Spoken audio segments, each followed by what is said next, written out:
So, hello guys, para sa mga nag-mining ng ICE, so pwede nyo gamitin tong ICE deposit dito sa exchange para hindi na kayo maguluhan.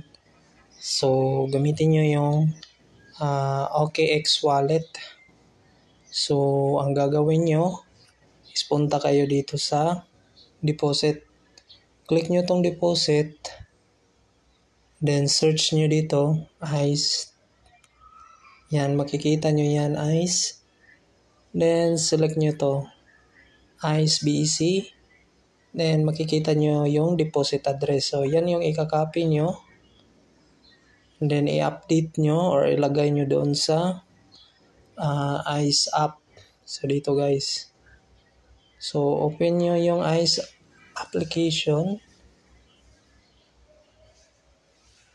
Yan. And then tapos punta lang kayo dito sa dito guys. Yan.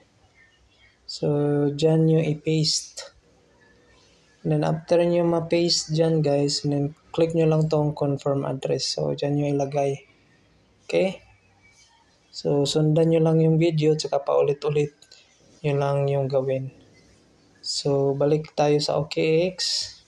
So ito yung wallet. Tapos punta kayo sa deposit dito. Deposit. Yan. Pag-aralan nyo, deposit. Tapos search, type ICE. Yan.